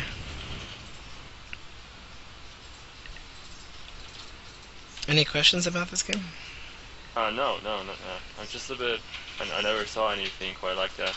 I can give you the replay real fast too in Skype, so that you can look through the opener anytime. Let me see here. This is very similar to what I've been seeing some players do in TvC with Mac. Yeah, that's where I got the idea from. I used it a lot in Wings of Liberty too. It was a more dominant strategy for me then. I mean, now with the combined upgrades, it should be stronger. Yeah, definitely. So we've covered a lot against Protoss. Did you still want to continue against Protosses, or did you want to spend the next 15 minutes on a different topic? No, I would really like to only discuss TvP. Okay. I'm really fine with my other matchups. So is there anywhere where you want to go from here? Do you want to go? I want to say practice the build, or do you have any specific questions regarding the build throughout the course of the game? Well, I mean, I don't really know the timings when you start tank production, or like how many Banshees you get, but I think, I guess I just need to try it to get a feel for it. Yeah. Yeah. I mean, at the end it will come to the same stuff like usual, right? You will get like 6 factories, you will get like 3 starports, and like maybe two racks tech labs for ghosts. Yeah, it all comes down to the same thing. But getting there is also a huge part of it. So we can look over just the beginning real fast again, if you leave that. Or you can look through the start real fast and write down the exact build order I use, because the opening is very efficient. Yeah, can we just go through the first 5 minutes again? And yeah. I think I should be able to pull it off then. Okay, would you leave the replay real fast? Because I left it already. Oh yeah, sorry. No, it's fine, it's fine. Oh yeah, why didn't you go double upgrades here? You really couldn't afford it? I don't think I could have been able to and keep constant production up. Also, when you go for the Banshees, it's very important to have lots of Banshees, otherwise the Stalkers will overwhelm you, and it's very important to have lots of Hellions. So even though the upgrades will help a lot, it's easy to get overwhelmed. So it's kind of like Banshee Hellion is like a swarm style. You have to outpower them, you know? You have to make sure you win the engagement. Like, you have to make sure they can't engage you because you keep killing the observers. And then you keep killing and chucking away at their army. And eventually you can just crush them in the mid-game until you have to transition. Yeah. No, it's just like really the way I like to play. I like to force my opponent to do something. Yeah. Rather than just be forced to do whatever they want you to do. Oh, this will definitely do that. So it's a 12 barracks, sorry. And then it's like a 13 gas. It doesn't have to be right away. You know, it can be just a little bit later. And then the moment the barracks is done, you can get an orbital, your supply depot, and a reactor all about the same time. You go up to, I think, 8 Marines, and then it's really when your factory is done that you swap it over. Or you can get a tech lab on the factory first, though, so that you can produce a siege tank. So let's slow it down a little. So, like, the factory is finishing now. And then you can also just make a Widow Mine. The Widow Mine is for defense against the oracles. So, yeah, you keep up marine production until you get the siege tank. And then you can throw down an expansion down below once you reach 400 minerals. Usually it comes before the Widow Mine is down. And then right after you drop your third, you want your third supply depot. Okay, quick question here. I also saw you do this build more economic with expanding faster. Yeah. Is this just a lot safer to all-ins, or? This is a lot safer against aggression. With this one, you need a bunker relatively early. And your Widow Mines are... Okay, so with this one, gateway all-ins are a little bit more difficult if they really chrono boost them out, like the Zealot Stalker Mothership Core, but your Widow Mine comes faster, so the only difference is really you have to place your expansion on the high ground instead of the low ground, and then your factories earlier because you don't get the reactor. You go straight for 1 Marine at a time, straight into the factory, and then you can get the add-ons after you drop the expansion. So you have a few less Marines, but your Widow Mines are faster, and then your expansion is kind of around the same time. It's a little bit earlier. Okay, but you would recommend doing it this way? Yeah, the extra Marines help a lot. Alright. And you can cut Marine production for a little bit. because once you're making this third supply depot, you kind of want to tech up into the next section. You want to get the tech lab, and you want to get the second factory and the third gas. So you start the second gas once you have the second factory building, and then you can make the siege tank and then move over the barracks. I could have squeezed in a few more marines, but I didn't think I needed them. So you don't want to make marines as ultimately, you really don't want them, but you do want a few just in case. And then if you scout accordingly, if you don't think he's going to attack anytime soon, you don't want the marines. You want to save the minerals. And then, from here, we got the missile turrets down, we got the 2 factories, so that's kind of where we're at. And then once we're on this stage, so we're just going to go to the part with the starports. We'll make a bunch of Hellions at a time, and once we have the economy to do so, the Hellions can kind of scout out the map. The Marines are for defense, maybe there's an Oracle, a War Prism, something. A Marine Hellion is okay at holding off quite a few things, especially if you have a siege tank. So it's a little weak to do Base Blink Stalker, but we didn't scout to Base Blink Stalker. If we did, then we wouldn't have gotten 3 Hellions at a time, we would have gotten 2. And we would have continued Marine production out of the barracks. And then once we have a good amount of Hellions, and we reach about 300 gas, 250 you want to start pulling. You can drop down 2 starports, make your third, and then your barracks can make add-ons. Alright, so it's 2 racks, it's 2 factories into 3 starports into the CC. Yeah, but you can cut the Hellion production to make the command center. The reason for this being is that shortly after you'll be making the Banshees, and the Banshees will be your core defense, so you don't always have to continually make Hellions. You can cut it to make your third faster, and then you can continue producing them.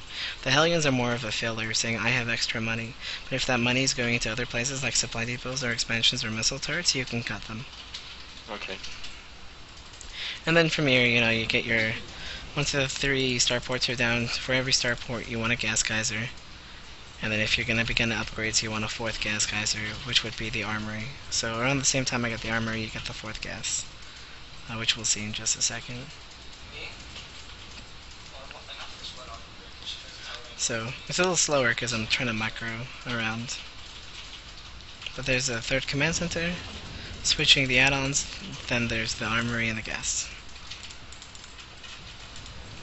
Ultimately, I should have let the barracks make 2 tech labs, and then make 1 Viking at a time, and then switch it over. So you always want the barracks to make the add-ons for the starports if you can help it. Yeah. But yeah, that's the opening. As a benchmark, when should the attack of the Banshees hit? You don't quite have to attack with them. If they don't open up Stargate, you can use them as soon as they hit out. Around 12 minutes, you can use the first few Banshees, as long as they don't open Stargate. To poke around his base's edges, make him afraid. And then, if they do open up Stargate, you don't want to poke with them. You want to use them defensively to grab your bases. Yeah. Because, the Phoenix will hunt them down. So you are just on the map to try to kill some probes here. Probe, scout, make sure he doesn't get over greedy. Do whatever I can, just the Hellions are more of like, I'm gonna scare you and you're not gonna attack me. Alright. And if you do attack me, I run in your base and kill all your workers. Yeah. So, in this situation I can't because I used the War Prism and I had to come back. If I wasn't messing up with my macro a little bit and my add-ons were ready earlier, like instead of making the reactor, that's 19 seconds on a reactor, I could have had a Viking almost halfway done, and this harass would have done a lot less. Yeah, it would have helped. Yeah, so it could still use a few tweaks here, but this is as far as I've grown this build so far. I like it. I don't do it a lot on stream, though. It's more of a testing thing that I'm going through, if that makes sense. Yeah, it does. Okay, so are you good on this? Do you need to see it again, or? No, I think I will probably mess up a little bit, but let's just try. Would you like to try it? Me, Parados, you, Terran. We can go up to a specific mark. Do you want to play out a full game? And then I adapt to whatever I scout, and then don't go further than that, I only change, I don't play as if I know what you're doing. How many time do we still have left? 40 minutes. I would like to look at some Siege Tank Hellbat play later on. Yeah. So please just feel free to interrupt when you think it's not really beneficial anymore. Okay. So you want to go up into the stage where it's time to transition, or it's like, okay, from here on out, you can kind of go on your own. Well, yeah, I would like that because I think that transition part is like where it is actually the hardest. Okay. So we're just gonna make how's the same map? Direct Watcher. Kind of keep the same element.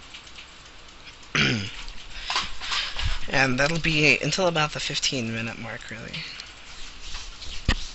Maybe a little later, depending on how the game goes. And Yeah. I'm just gonna do a standard opener. Excuse me. No, it's fine. Please tell me if my keyboard is too loud. No, that's. Don't worry about that. Can you hear my brother's keyboards? Yeah, but it's not really a problem. Oh. Well, it's louder than what you can hear, so I hear that all day. Clashing of keyboards. Alright, you're kind of used to it. Yeah. If you have any questions, feel free to ask. Alright, cool. Like, you can go like, I just scouted this in your Protoss. I'm not sure how to respond. Should I continue, or how would you respond, or something like that.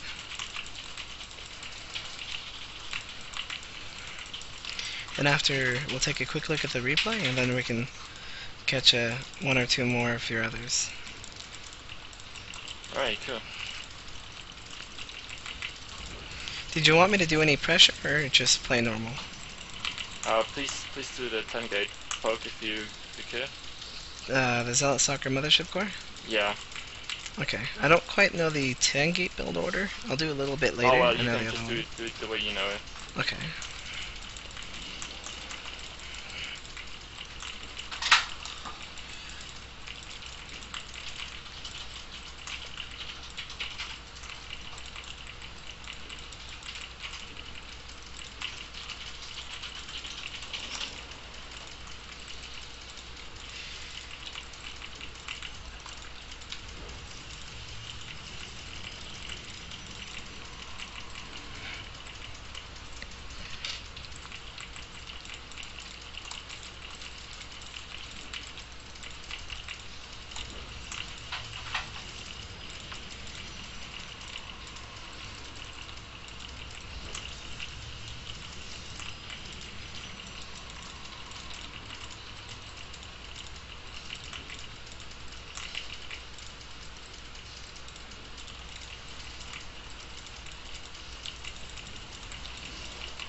When do I get my second gas?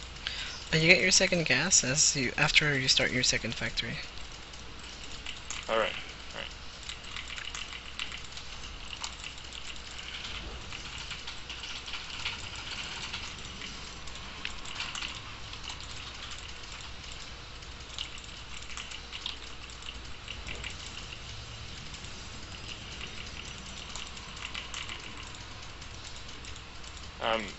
I guess I should do a 15 scout with this build, right? 14.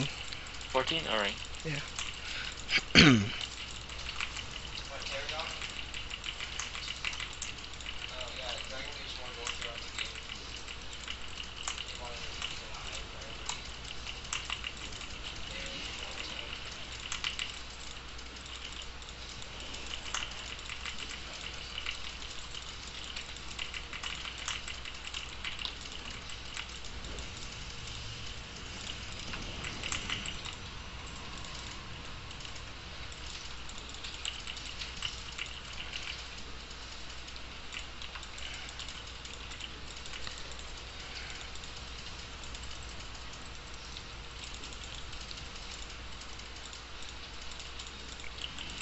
Do I want to eBay block or no? No, not in this situation. You want to keep the SCV kind of close if you can. But the stalker saw you, so... Yeah.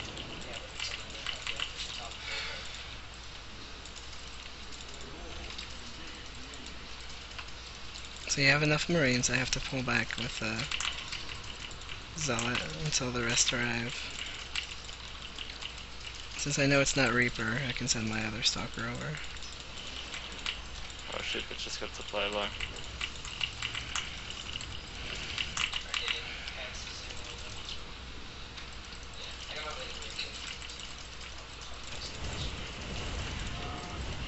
Oh shit. So you should have had a few more Marines. That would have made this harder. And if you scout this, you can make a bunker. You know, you scouted it kind of late, but you can make a bunker and pull some SUVs.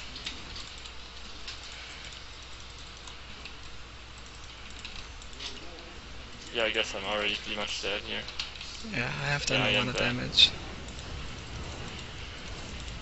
But you have to remember, my timings will be a lot faster than the players you face. Yeah. So the mothership poke, I can scout it if I see the chrono on the gateway, right? Yeah. And should I build a bunker then, or? It doesn't hurt. Your Widow Mine should have been out about right before I pushed, though. Yeah. So the Widow Mine could have been placed on the ramp to absorb the Zealot, and then I wouldn't really have wanted to push in. We can take a look at it real fast, the replay, and see what kind of difference they would have made. See, like, maybe why was my army so much bigger?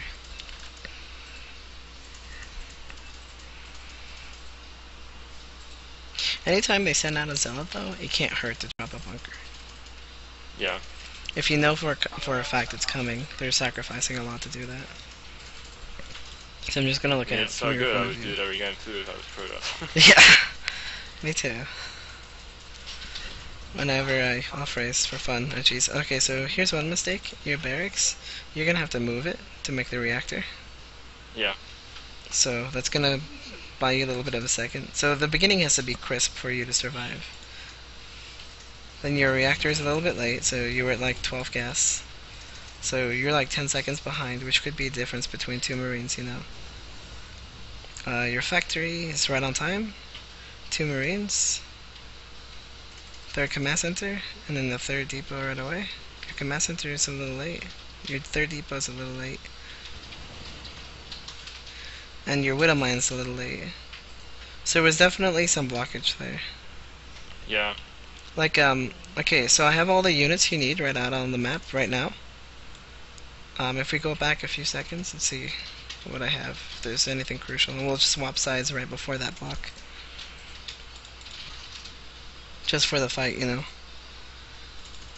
So, let's see, the other stalkers rallied over, everything's rallied. Everything is on the first hotkey, so it's over there. And the other stalker will be on its way soon. So I'm gonna swap sides with you from this point on. You got pretty much everything coming, you know, just keep chrono boosting and rallying stalkers over until it's clear that I survived the fight. Sound good? Alright, cool. And then just wait at the bottom of the ramp until your stalker, your zealot, and your other stalker there. So you don't want to move up until you have your mothership core, your zealot, and your stalker, and your zealot should lead the charge. Alright. So let's go back a little bit to right before I make that. Okay, it's already queued up, so we can go from here. Because your Marines were about to finish, and every second counts. Okay, cool. You ready? Yeah, let's do that.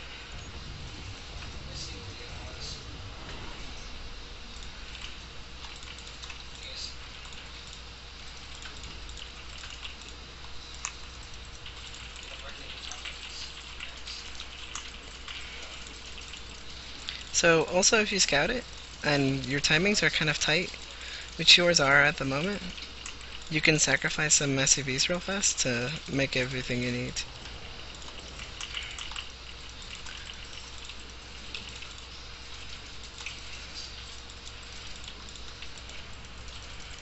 Gotta kind of re-hotkey some of this stuff. Yeah. So you should be about ready to enter my base.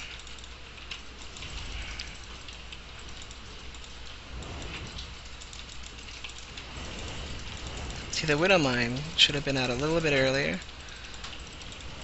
And it's a huge difference, right? Yeah, like, there was just 2 more Marines and some SCVs to be fair to, yeah. So you definitely would be able to hold it. And then now you have both replays. You can see the differences of what you and I did. That's perfect. That's cool. Alright, so I'm going to drop out of this one. So shall we spend the last 30 minutes looking over the other replays you had? Yeah, it would be really cool if you could look at the replay where you do some kind of aggressive siege tank hellbat play. Oh, of my replays? Okay. Yeah. So let's take a look. I have a really good one. Let me hop on a different account real fast. Okay.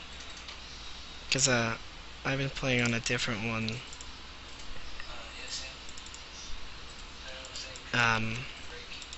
In my off time a little bit. And I've faced more Protoss on there for some reason. So, could you meet me in a channel? Just channel 123. You just Sure. type it in. I don't want people to see your character code, you know. Where can I find channels again? So you just go all the way to the beginning until it says like campaign, matchmaking, custom, arcade, replays. Yeah. And then on the right it says chat channels, and you just type in 123. That one.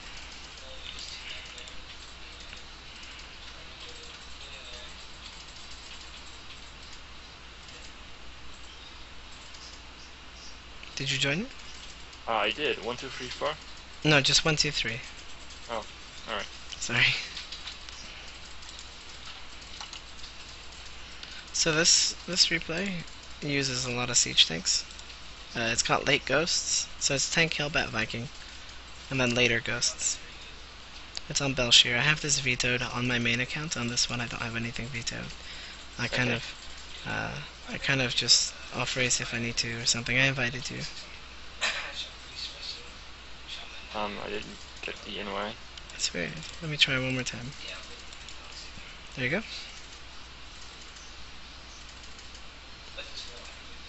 Still the same. Could you invite me? Sure, I'll try. There we go. And just toss me later. This kind of looks weird. Now it says null joined the party. Should I log out real quick or? Yeah, let's try that real fast. Could be an error on your side. Yeah.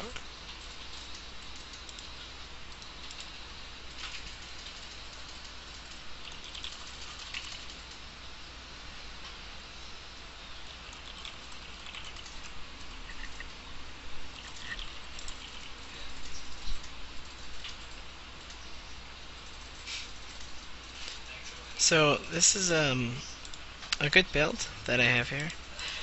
It's very good against Protoss. It relies more. So this build has I wouldn't say skill cap. It has a specific limit to it. So it's a great build for macro against macro. You can survive a lot of timings. But this is the type of build where you go, okay, I'm the superior player. I can macro better than my opponent. I'm going to win. Or I'm going to... The way this build works is I'm going to have more stuff than you, and I'm going to be able to out macro and out macro you. That's why this build is going to work with this push. I use it quite a bit. The higher the opponents I face, the less likely I am to use this, like high Grandmaster, but I use this all the time against low Grandmasters and High Masters to just quickly end the game. Yeah, so this is a build that kind of has a time limit, you say, or? I wouldn't say time limit, it's more of a macro build. So a lot of other builds rely on strategy, maybe harassments or stuff like that to get the damage in. This is a macro build. If you survive and you macro properly, you will be ahead. Alright. So this is more of I'm playing a relaxed, safe style build. A casual build, if you will. So the barracks, kind of close to the command center, but 12. You don't need your gas geysers until 15. So you go for 2 Marines.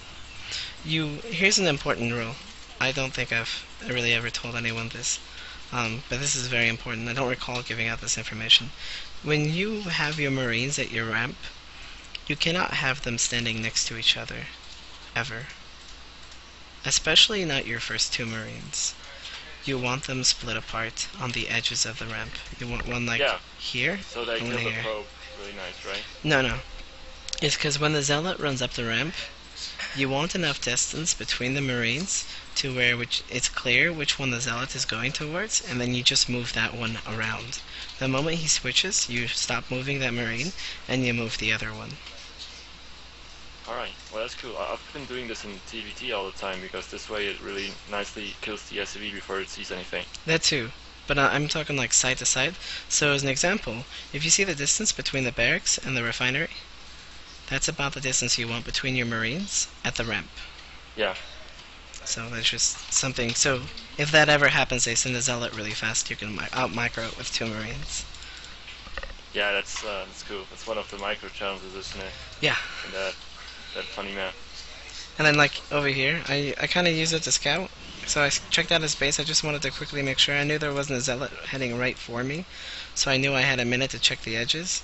So I send one back, drop a command center, and kept another one scouting because I didn't think he was going from my base. If I thought he was going from my base, I wouldn't be doing this. But I'm checking around for proxies with the marines, and then a factory when I have 100 gas. I think I dropped it a little bit late, but it's alright. And the marines kind of split up. You want them about that distance, maybe a little bit more. That's what I have them now. From here, you can get a Hellion and a Widow Mine, and then you get a Tech Lab. So the Widow Mine is to help stop oracles. You have enough marines to stop oracles, but you also want a Widow Mine, just in case they make another one right after. And then you can use a Hellion to scout around. And then you can drop a 3rd command center. You got your extra gas. And you switch over and you just go Marine Tank. If at any stage you think they're going to be aggressive, drop a bunker. Okay. Maybe even 2. You can go up to 3 bunkers if you need to. Yeah, so you would position the Widow Mine in the main mineral line and the Marines in the natural mineral line if you thought it was Oracle, right? Yeah. And then the Hellion just kind of scatter around the map. Maybe pick off a worker here or there. But it's mostly to see what he has. I saw the cannons. I'm like, well, I'm just not going to drop you. So the siege tank, a little bit back. And then I have the starport. I'm just going to make a Viking. Help shut down War Prism Harass, help shut down Oracles. I'm a bit supply blocked, but help shut down Mothership Core pokes. Maybe helps a little bit against Phoenix too. And then you drop a 2nd factory. So it's a little bit similar in that regard to the other build. The only difference is that you keep producing siege tanks, so your factory is a little bit later, and you also get a starport, so your 2nd factory is a little bit later. But in that regard, you also have a 3rd earlier command center, and you have more marines out and more siege tanks. Okay. And if you feel safe, just fly your 3rd command center over. Don't even worry about it. You're like, a lot of players go like, well, I can't defend it. You're right. Right now, I can't defend it. But look what he has to push with. Like, yeah, I mean, usually Protoss at 930, they have like this much and not more. yeah, they have quite a bit more. And I knew that he was going to be behind, because I knew he was going to play defensive, because I saw the photon cannon, the fast expansion, I saw the sentries. So I knew he was going to be playing defensive, so I wasn't worried. That's why I moved it over there so fast.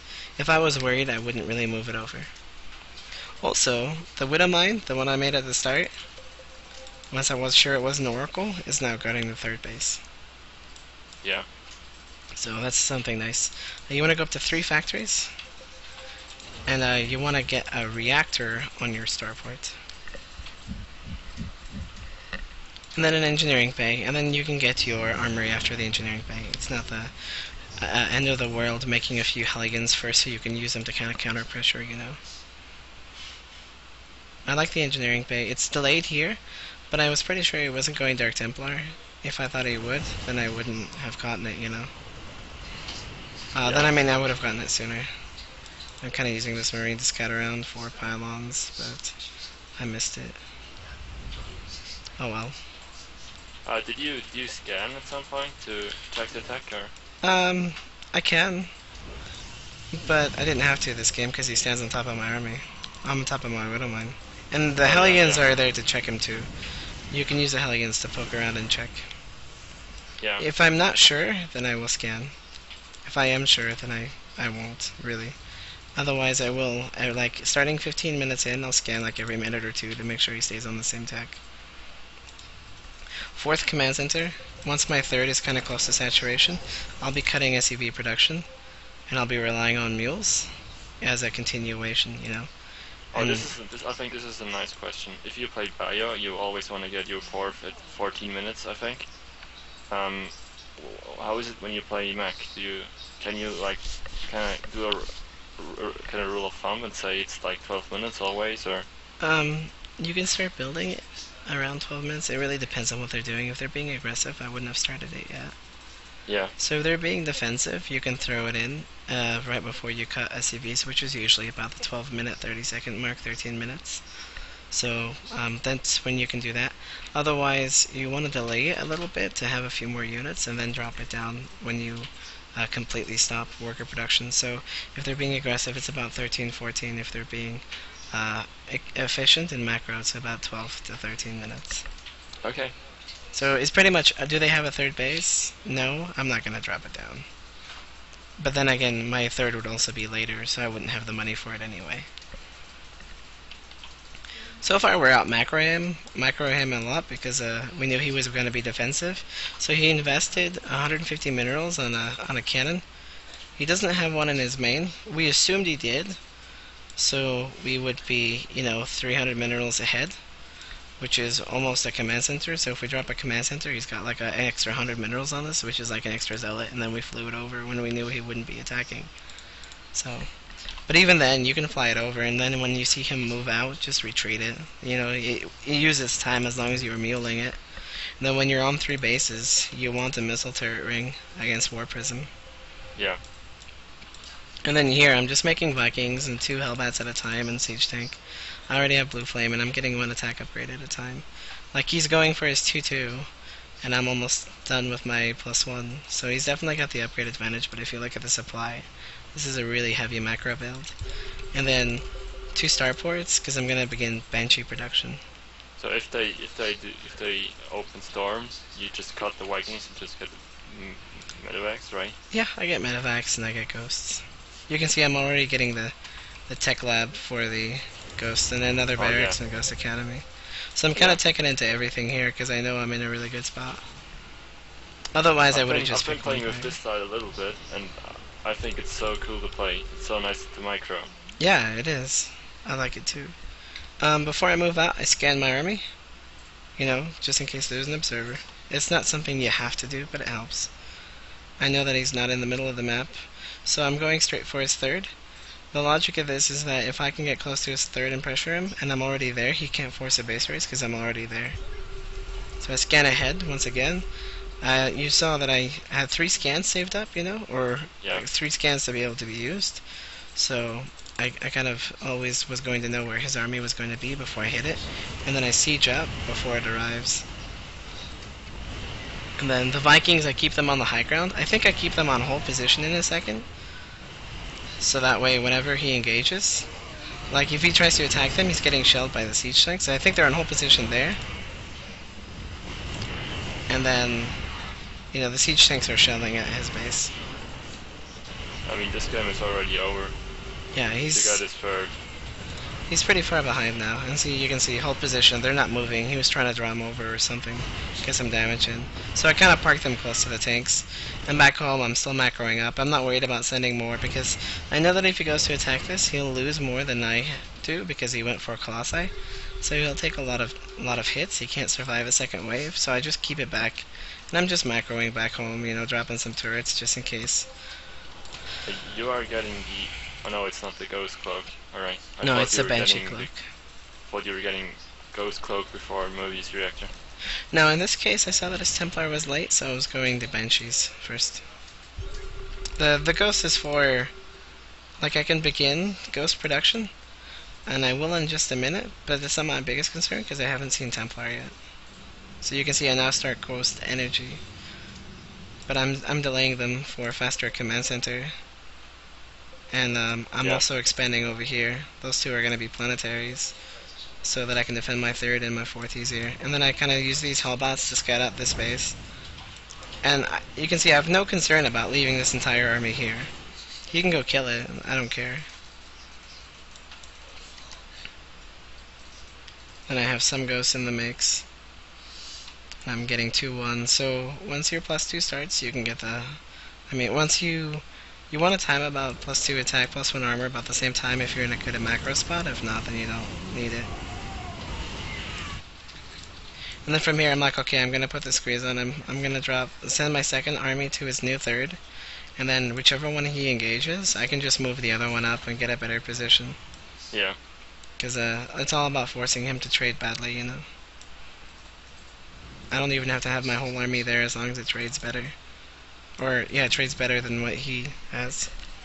So here I go. And I still have the watchtowers, so I have a pretty big portion of the map. So I scan ahead, see where his army is. Scan ahead just to make sure. And then over here, once again, I'm going to put the Vikings on hold position. And then the Banshees are picking away at the Stalkers. So the moment the Colossi... Yeah, I kind of had some of my army out of position. Like, I lost some Hellbats. But it's fine, because he was losing a lot more than I was.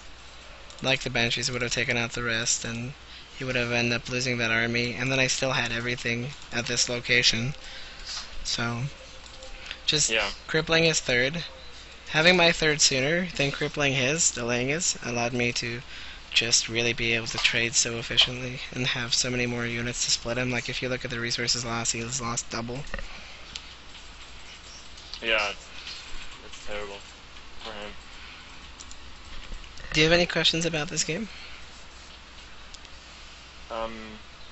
No, actually not. That looks really cool. I think this is the style I will practice. It's a very solid style as long as you survive the chase. Yeah. I'm gonna send you this replay too real fast. So you can always study it and go over it, you know. There you go. Thank you. Do I have the replay with the mothership card poke where you defending it? Yeah, you have it. It should automatically be in your replay list. If you ever lose track of it, just send me a message. I'll try to get it back to you. Okay. I don't keep my replays for too long though. Alright, let's see here. So we got like 14 minutes left. Is there anything else you want to touch up on?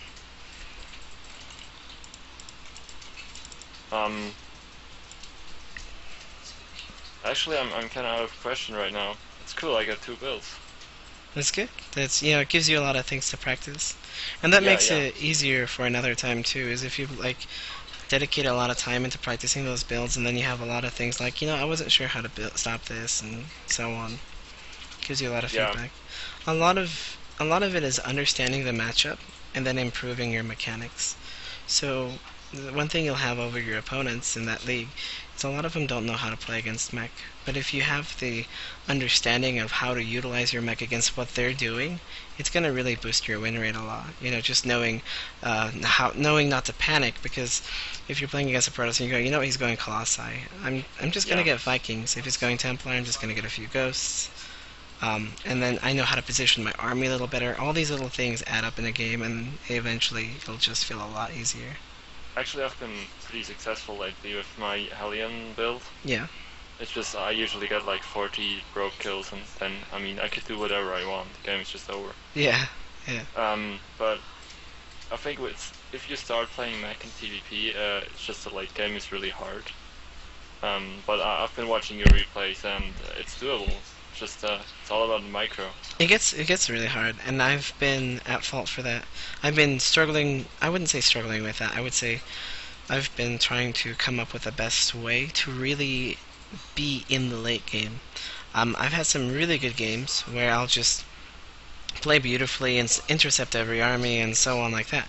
But there are some games that are really difficult where they like spread out their Templars and just storm from many directions. And a while I had a really hard time with that, and I practiced with an old teammate. He recently left the team, but I was practicing with a teammate, and he really made me better against that. And then it's also a stage of knowing to leave some units back. You actually have to leave some units back as a mech when you're maxed out, so that they can't just destroy mineral lines when they send in like Zealots and Dark Templars. You have to leave back a few Hellbats. So it's all little things. If you're like on 4 bases, how do you secure them when your tanks are in the middle of the map? Do you? I mean, you will get a planetary at every one. Your 4th is a planetary. You can add a planetary at your 3rd. And you should definitely have some units back near your natural. That means like free Hellbats or free Widow Like, Mines or if I don't have a planetary at my third, I'll have like a siege tank and 2 Hellbats. They'll help a lot. And my hmm, SCVs can kind of repair them and hold position and help a lot. And then I'll have like 2 or 3, 4 Hellbats I should have back at my natural. You can also do the same thing with Widow Mines, but they're not quite as effective, leaving a few back. yeah, I mean the Hellbats trade really cool against the Zealots. Yeah, especially if you have SCVs repairing them. Yeah, and I'm sure you'll always get like a turret just because of DTs, right? Yep. Okay. Excuse me. Oh, that's fine. It's getting quite late here. I should be the one being tired. Yeah, it's 5 a.m. for you, 6 a.m.? Yeah, it's 6 a.m. now. Yeah, I'm on a strict schedule, so when I start deviating from it, it just makes me tired. Oh, it's fine. Alright, now Mario, I think it's cool. We can end here. Okay. Well, it was So a... I can message you and NA if I have like a minor question about something. Oh yeah, don't worry about it. You can even tweet it to me. That's probably the best way, because sometimes I'm AFK and I'm not watching the screen and it'll log me out, or my kid logs me out. Um, Alright. that's probably the best way to do it, because then not only everyone can see it, because you ever heard that phrase, if someone in class has a question, everyone else probably does too, they just don't bother asking? Yeah. Yeah, it's kind of like the same thing. And then on my Twitter, I check it frequently. So, and even if I forget it, I get an email. So I can just look through my email in the mornings. I usually check them through them once in the morning, once in the afternoon, once in the evening. So there's at least 3 chances in a day I'll respond to you. Alright. So, yeah. No worries Alright, about no, that. that's cool. No, I will try to learn those builds. And if I really struggle hard with late game, maybe we can do another coaching in a few weeks, I don't know. Yeah, sounds good, man. I hope that you don't have too much Alright. issue and lots of success. Well, thank you very much, man. Alright, I hope you have a lot of success too in GM. Thanks. It was a pleasure Alright. meeting you, Patrick. Yeah. Take care. Okay, Jeffrey. Bye-bye. Bye-bye. Bye, everyone. I hope you enjoyed this coaching. And sorry there haven't been a lot of YouTube videos. As I think I said in the recent one, I get really busy practicing all the time. And I only give myself like a day off in a week, and it's not even a full day. I still play games. As example, today I kind of took off, but I still watched all of Red Bull. I watched the streamer, which is fun. You know, it's kind of my normal thing. They're always related to StarCraft. And I played a few games. I played an hour or 2, or maybe even 3 hours worth, and that's kind of my day off. So it's hard for me to make YouTube videos, and I apologize for you guys. I try to definitely at least upload as many coachings as I can. A lot of people want to be on the YouTube, and a lot of people don't. I always get a question like, could I be on the YouTube? Or could I not be on the YouTube? And it really depends on the coachings if I upload them on the person. See, it's not required, and I'm never going to make it required. I want the people to be comfortable, so I will try to upload more YouTube videos. I've been thinking about making a super guide for everything. It would take a lot of work, but I think I might do that in the upcoming weeks. I'm not 100% sure. But thanks for watching, everyone.